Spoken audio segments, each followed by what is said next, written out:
ठाण्यातल्या लोकांनी वाढवली.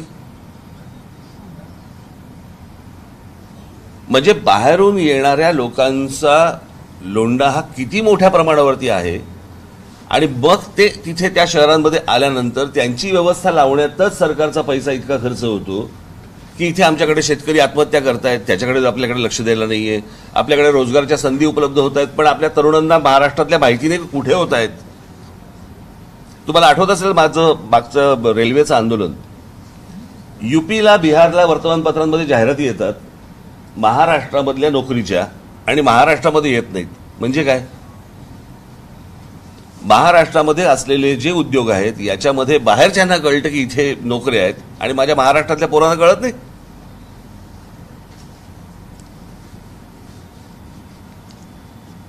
त्यांना नोकऱ्या करायच्या आहेत, त्यांना त्यांचं आयुष्य उभं करायचंय. आणि अशा सगळ्या परिस्थितीमध्ये मला असं वाटतं हे सगळं आपलं राज्य चालवलं जातंय. आज ह्यांचं सरकार आहे का त्यांचं सरकार आहे, गेली अनेक वर्ष हे असंच चालवलं जातंय. आणि मी बोंबलतो या विषयावरती. आता तर त्याची ती यादी पण येत नाही तुमची, काय ती बेरोजगारांची जी येते ती यादी यायची बंद झाली. सगळ्याच गोष्टी बंद झाल्या.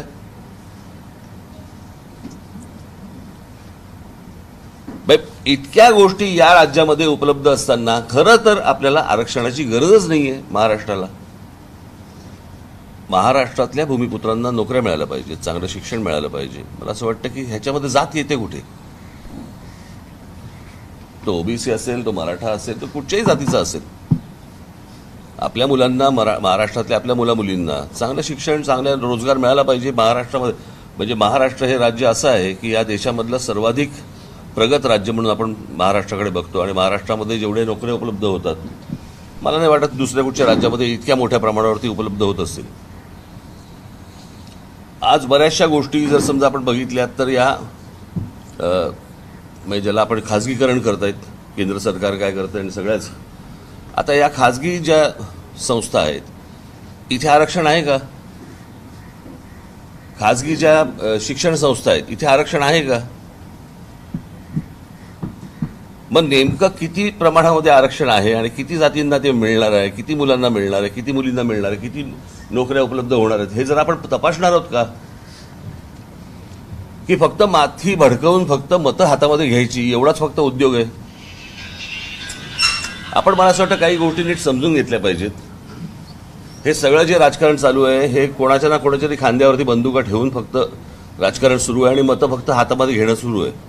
याच्या पलीकडे ना त्या आपल्या ओबीसी असतील, नाही तर मराठा असतील, नाही तर अजून कुठच्या मुलामुलींचा ह्याच्यामध्ये विचार नाहीये.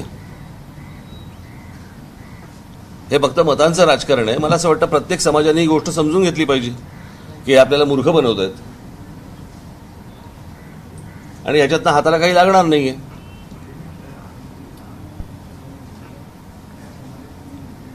मी तुम्हाला सांगतो, आज बाहेरच्या राज्यांमधनं मुलं येतात आणि आपल्या राज्यांमधल्या नोकऱ्या बळकावतात, आपल्या राज्यामध्ये असलेल्या शिक्षण संस्थांमध्ये शिक्षण घेतात, पण आपल्या मुलांना मुलींना मिळत नाही. मला असं वाटतं आपण विचार केला पाहिजे ना या गोष्टींचा.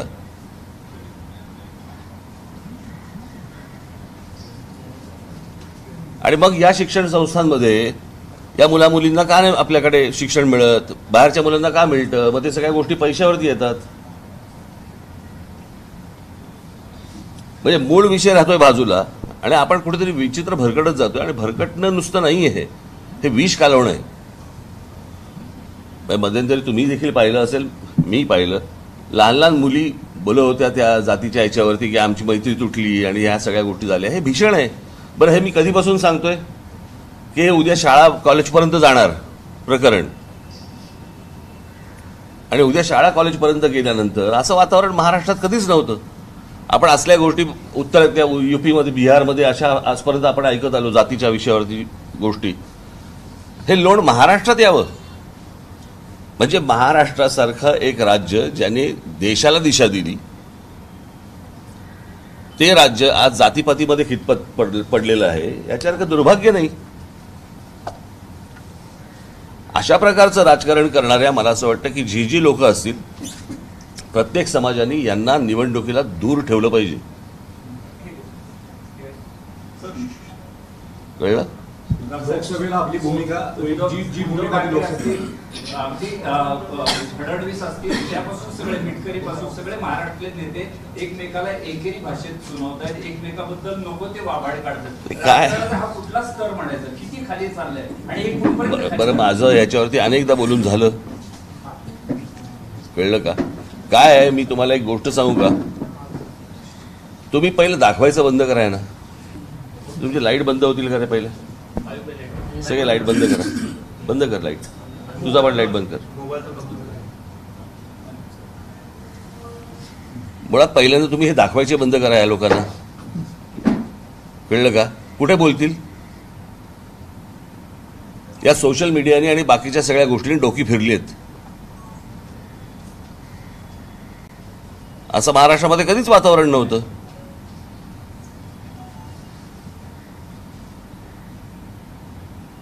त्याच्यामुळे मला असं वाटतं की पहिली जबाबदारी तुमची येते.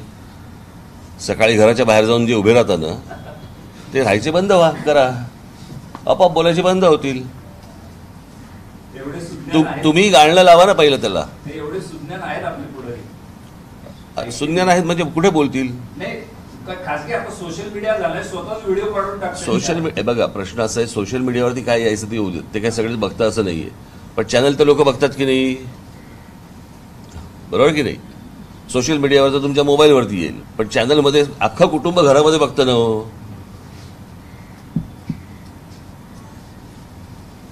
एकदा करून तर बघा प्रयोग.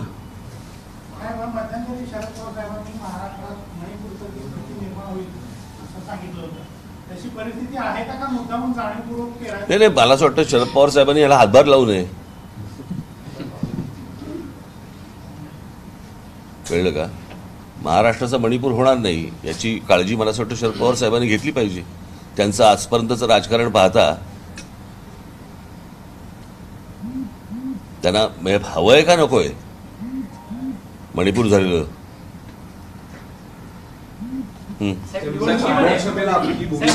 थांबा जरा 1-2 मिनिटं.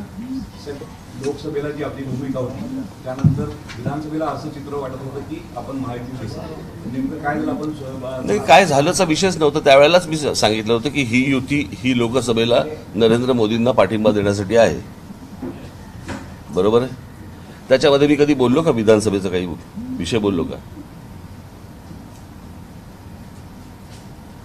नाही बोललो. मोदी सरकार येताना भ्रष्टाचार संपू, महागाई कमी करू ही सुद्धा आश्वासन दिली होती, बेरोजगारी संपू ही तिन्ही सोडली, बाकीच्याच कृतीवर म्हणजे बाकीच्याच मुद्द्यावरती. 2009ची माझी भाषणं काढून बघा, कोणी मला साथ नाही दिली. प्रश्न असा आहे ना की मी तेव्हा पण सांगत होतो, माझं आजही म्हणणं आहे, मला असं वाटतं 84 साली राजीव गांधींना जे बहुमत मिळालं त्या बहुमतानंतर नरेंद्र मोदींना बहुमत मिळालं 30 वर्षानंतर, बरोबर? आपण निवडणुकीच्या अगोदर काय बोलतो आहोत आणि निवडून आल्यानंतर आपण काय करतो आहोत याचं जर भान सुटलं तर हे असं होतं. याला जबाबदार कोण, मोदी आहेत का अमित शहा का दोघेही? दोघेही. मनोज जरांगे पाटलांच्या आंदोलनाकडे सध्या कसं बघतात? साहेब, मागच्या वेळेस आपण जेव्हा विधानसभा समोर होतो त्या ब्लूप्रिंट सारखे प्रयोग केले, सगळ्यांना समोर विकासनामा ठेवला होता. आता समोर होताना नवीन काही कल्पना असतील लोकांचं काय? जरा 2 मिनिटं थांबा रे. मी कुठे चाललोय का मला जरा सांगा? प्रश्नांची आपली घाई. ह्याने विचारलेल्या प्रश्नाचं उत्तर तर देऊ देत मला. ब्लूप्रिंट मांडली होती आपण, लोकांसमोर विकासाचे वेगवेगळे मुद्दे ठेवून निवडणुका समोर येतात, यावेळेस कसे मुद्दे असणार? मी एकदा एका पत्रकार परिषदेला असताना मला एका पत्रकाराने विचारलं होतं की तुम्ही ती जी ब्ल्यू फिल्म मांडली होती तर मी म्हटलं की मी ती आणली असती तर बरं झालं असतं, किमान तुम्ही पाहिली तरी असती.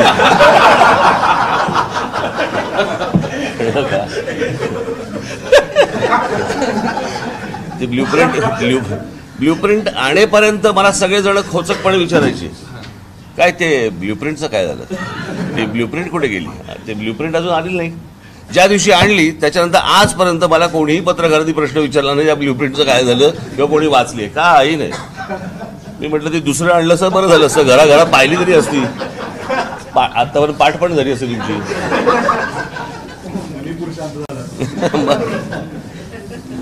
साहेब, राष्ट्रवादी शरद पवार गट आणि अजित पवार गटाकडून दोन्हीकडून जे स्टेटमेंट येतात किंवा त्याची जी जवळीक वाढताना दिसून येते त्याबद्दल तुम्ही अगोदरच भाष्य केलेलं होतं. विधानसभेच्या अगोदर किंवा विधानसभेच्या रिझल्ट नंतर ते दोन्ही गट एकत्र येतील असं वाटतं? ते आले की त्यांना विचारा, त्यांची काही गॅरंटी आहे का? काही कोण खरं बोलतंय कोण खोटं बोलतंय कधी काय कळलंय का आपल्याला? वरळी विधानसभा मतदारसंघात आदित्य ठाकरेंच्या विरोधात उमेदवार देणार म्हणजे वरळी विधानसभा मतदारसंघात नाही, कोण कुठे कुठच्या मतदारसंघात उभा याच्याशी मला काही देणं घेणं नाही आहे. आम्ही ज्या ठिकाणी उमेदवारी लढवायची आहे, म्हणजे 2009ला आम्ही तिकडे जेव्हा निवडणूक लढवली होती त्यावेळेला आम्हाला जवळपास तिकडे 36 का 38 हजार मतं आहेत, कळलं?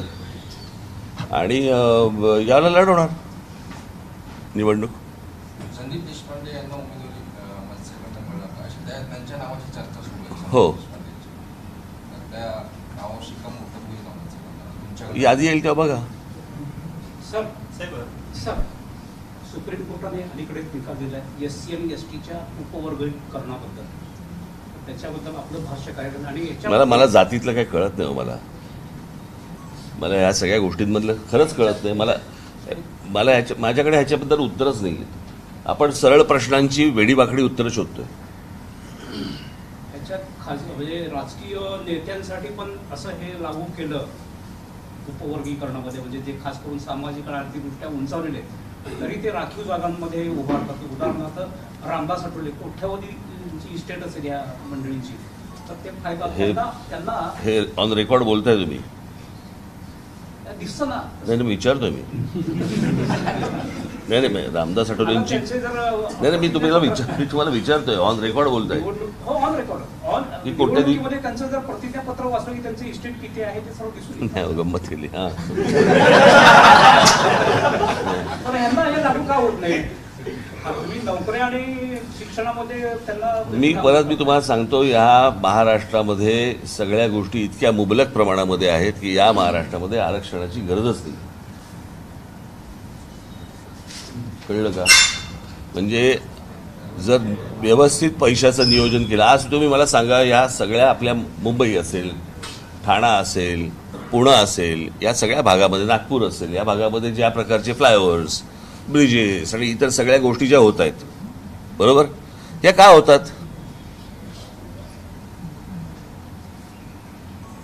मूळच्या लोकसंख्येसाठी नाही होत, बाहेरून भरून आलेल्या लोकसंख्येसाठी होते ना. म्हणजे आपला सर्वाधिक राज्याचा पैसा खर्च होतोय हा बाहेरून ज्या वेळेला. आज साधी गोष्ट, आपण मी मागे पण हा विषय एकदा बोललो होतो, कुठे बोललो होतो आता आठवत नाही मला, 3दा-4दा बोललो होतो. आपला ठाणे जिल्हा आहे. हा ठाणे जिल्हा जगाचं मला माहिती नाही, कारण जगात असले प्रकार नसतात, पण देशामधला हा एकमेव जिल्हा आहे ठाणे जिल्हा, की त्या ठाणे जिल्ह्यामध्ये मला मी जर चुकत नसेल तर 7 ते 8 एका जिल्ह्यात महानगरपालिका आहेत, बरोबर. म्हणजे साधारणपणे आपण ग्रामपंचायतीनंतर अजून काय येतं तुमचं?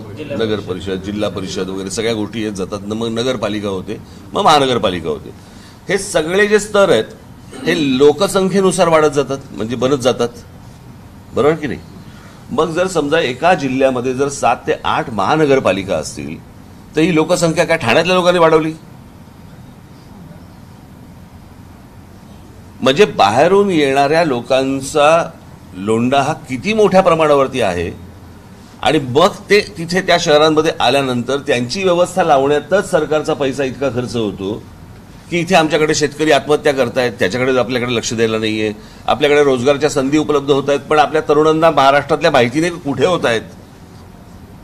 तुम्हाला आठवत असेल मागचं रेल्वेचं आंदोलन, UPला, बिहारला वर्तमानपत्रांमध्ये जाहिराती येतात महाराष्ट्रामधल्या नोकरीच्या, आणि महाराष्ट्रामध्ये येत नाहीत. म्हणजे काय? महाराष्ट्रामध्ये असलेले जे उद्योग आहेत याच्यामध्ये बाहेरच्यांना कळतं की इथे नोकऱ्या आहेत, आणि माझ्या महाराष्ट्रातल्या पोरांना कळत नाही.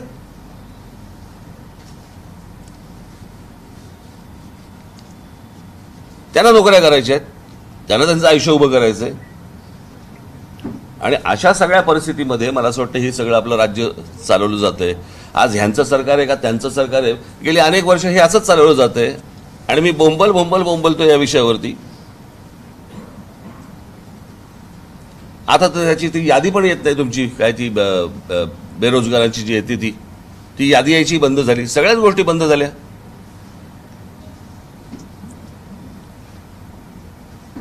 इतक्या गोष्टी या राज्यामध्ये उपलब्ध असताना खरं तर आपल्याला आरक्षणाची गरजच नाहीये महाराष्ट्राला.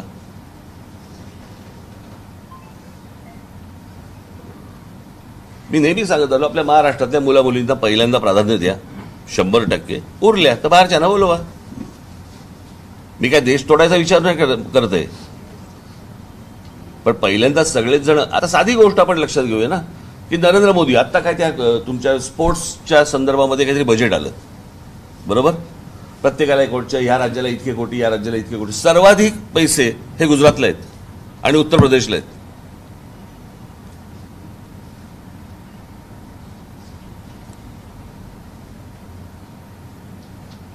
माझा आक्षेप तर याच गोष्टींसाठी आहे ना. तुम्ही जर माझी सगळी जर अगोदरची भाषणं ऐकली तर त्याच्यावरती माझं हेच म्हणणं होतं की या देशामधल्या प्रत्येक राज्य हे नरेंद्र मोदी म्हणजे पंतप्रधान म्हणून त्यांनी समान पद्धतीने पाहिलं पाहिजे. उद्या ते म्हणतात ऑलिम्पिक्स आणायचे गुजरातमध्ये, देशातलं सगळ्यात मोठं स्टेडियम बांधायचं आहे गुजरातमध्ये. असं कसं करून चालेल?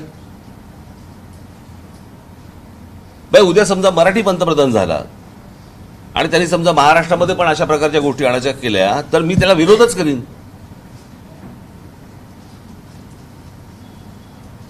कारण तुमच्यासाठी प्रत्येक राज्य हे समान राज्य असलं पाहिजे आणि ती गोष्ट होताना दिसत नाही आपल्याकडे. आणि त्याच्यावरती आक्षेप घ्यायचा नाही, त्याच्यावरती बोलायचं नाही. तुम्हाला काहीतरी बोलायचं होतं, ते गेले का ते? हां बोला. मी जर तर वरती बोलत नाही. मी बऱ्याच वेळा नरेंद्र मोदींचं कौतुक करताय, टीकाही करताय, त्याच्यातून नक्की संदेश काय आहे? ज्या चांगल्याला चांगलं म्हणावं, वाईटाला वाईट म्हणावं. कळलं का? त्याचा युती आणि आघाडीची काही संबंध नसतो. सर आपल्याला पाहायला गर्दी होते, ऐकायला गर्दी होते, त्याचं मतामध्ये परिवर्तन होत नाही. काही ठिकाणी आपल्याला जागा मिळतात, अगदी विधानसभेलाही चांगल्या जागा मिळाल्या मधल्या काळामध्ये, महापालिका मिळाल्या, पण हे टिकत का नाही, राहत का नाही, त्याच्या मागचं काय घडलं? आता तर जन्माला आला पक्ष 18 वर्ष झाली. 18 वर्ष झाली. काँग्रेसचं बघा ना काय झालं होतं. त्याने तर 65 वर्ष राज्य केलं हो या देशावर. ते जर समजा 44ला येतात, तुम्ही माझं काय घेऊन बसलायत? काय असतात काही बघा, लाटा येत असतात, वेव्ज असतात, त्यावेळेला लोक त्या गोष्टींचा विचार करत असतात, परत येतात. परत तुम्हाला या विधानसभेला दिसेल, निश्चित दिसेल. आणि काही दिवसांमध्ये आपल्यावर आता पर्सनली टीका होताना पाहायला मिळते. म्हणजे विरोधी पक्षातले जे नेते आहेत, विशेषतः संजय राऊत असतील, आता अमोल गडकरी पण परवा म्हटले की तुम्ही सुपारीबाज आहात, किंवा आता काय मी म्हटलं की बाबा तडजोडीचं राजकारण आहे राज ठाकरेंचं. काय अजून मी बोलायला सुरुवात नाही केली. आता जेव्हा मी बोलायला सुरुवात करीन ना त्याला बघू कोण कोण किती किती काय काय बोलते ते. मी बघा मी शांत बसलो याचं कारण मी म्हटलं की आत्ता कुठे उत्तर द्यायची आहे ना. कळलं का? योग्य वेळी योग्य गोष्ट करावी. थेट पैसे द्यायचा आम्ही दाखवलं जातं निवडणूक. एक व्यंगचित्र फार छान आलं होतं. आमचे ते प्रशांत कुलकर्णी आहेत ना, त्यांचं एक फार छान व्यंगचित्र आलं होतं. कालच कुठेतरी मी पाहिलं की लाडकी बहीण लाडका भाऊ ह्या सगळ्या गोष्टी करण्यापेक्षा लाडका मतदार असं एकदा करून टाका, म्हणजे सगळ्यांनाच पैसे वाटायला मोकळे. भानगडच नको ना. लाडकी वहिनी, लाडका जावई बिवई काही नाही, सगळेच. सचिन वाजे, परमवीर सिंग असे जे अधिकारी आहेत, त्या ह्या जो सगळा राजकीय गोंधळ सुरू आहे, तर ते अधिकारी राजकारणाचे बळी ठरतायत का राजकारणाचे हस्तक बनतायत? काय नेमकं? पहिले हस्तक बनतात, मग बळी ठरतात.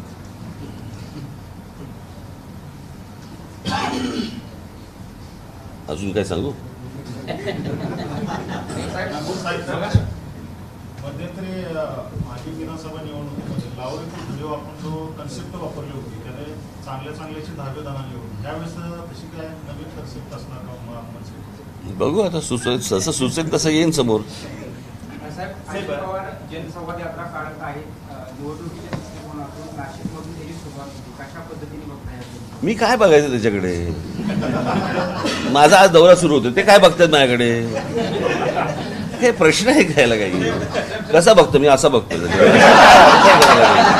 कसा बघतोय त्याच्याकडे? सध्या राज्यामध्ये नरेटिव्ह खूप चर्चा होते, नेरेटिव्ह सेट करणं वगैरे याच्यावरून खूप चर्चा होते. राज्यामध्ये नक्की काय कसं म्हणजे काय हे चालू आहे? नरेटिव्ह एखाद्याने एखादा आरोप केला त्याला उत्तर द्यायचं किंवा त्याने फोडून काढणं, याऐवजी तो आमच्यावर त्या खोटा आरोप केला अशा पद्धतीने बोललं जातं. विशेषतः भाजपच्या नेत्यांकडून बोललं जाते, फडणवीस बोलतात काय फेक नेरेटिव्ह केले लोकसभेला, म्हणजे संविधान बुडवणार, संविधान बदलणार किंवा अशा पद्धतीने. हे बघा, त्यामुळे आम्ही निवडणूक हरलो असं त्यांचं म्हणणं. आता पहिल्यांदा हे कोण बोललं? पहिल्यांदा त्यांचा अयोध्येचा उमेदवार बोलला, भारतीय जनता पक्षाचा उमेदवार बोलला ना की 400 पार झाले की आम्ही संविधान बदलणार. म्हणजे त्यांनी विरोधकांना नरेटिव्ह दिला ना, तोपर्यंत कुठे चर्चा पण नव्हती या गोष्टींची. त्याच्यानंतर त्यांचेच काही लोक बोलले परत या विषयामध्ये, तिथून हे सगळं सुरू झालं.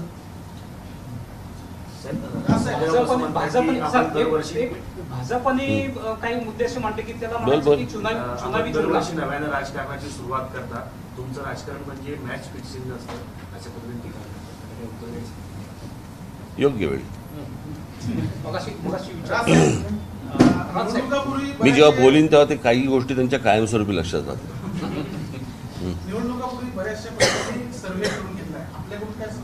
मी माझ्या पक्षाची लोक पाठवली होती, मी कुठची एजन्सी पाठवली नव्हती. आणि महाराष्ट्रातल्या प्रत्येक जिल्ह्यामध्ये जाऊन आमच्या पक्षाचे 5-5, 6-6 लोक जाऊन त्या तालुक्यांचा सगळा अभ्यास करून आले. आणि ते 2दा करून आले. एकदा आमच्या जिल्ह्यातल्या पदाधिकाऱ्यांना न सांगता गेले आणि एकदा सांगून गेले पुढे. आत्ता देऊ काय स्ट्रॅटेजी काय वाटते तुम्हाला? म्हणजे काय असेल तुम्ही स्ट्रॅटेजी सांगू मी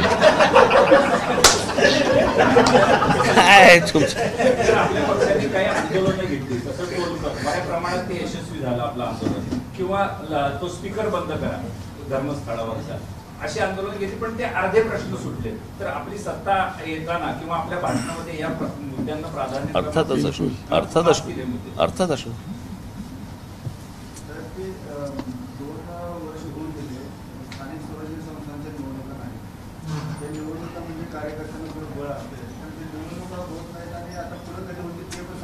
नाही, आता होतील त्या. मला असं वाटतं आता सगळंच जमिनीवरती आलंय, त्याच्यामुळे आता मला असं वाटतं मार्चमध्ये वगैरे लागतील निवडणुका.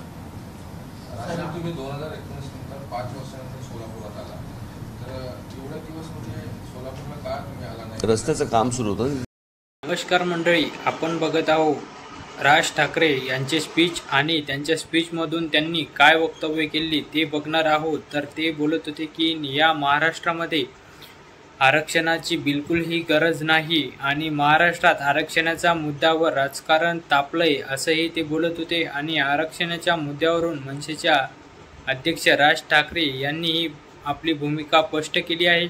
आणि महाराष्ट्रात सर्वच गोष्टी मुबलक प्रमाणात उपलब्ध आहेत, महाराष्ट्रात कुठल्याही गोष्टीची कमतरता नाही, मग आरक्षणाची काय गरज आहे असंही त्यांनी त्यांच्या वक्तव्यातून बोललेत. आणि असंही सवाल राज ठाकरेंनी केला आहे, जे की राज ठाकरे यांनी सोलापुरातून माध्यमाची संवाद धरलाय त्यावेळी ते बोलत होते, असंही त्यांनी आपल्या वक्तव्यातून स्पष्ट केलं.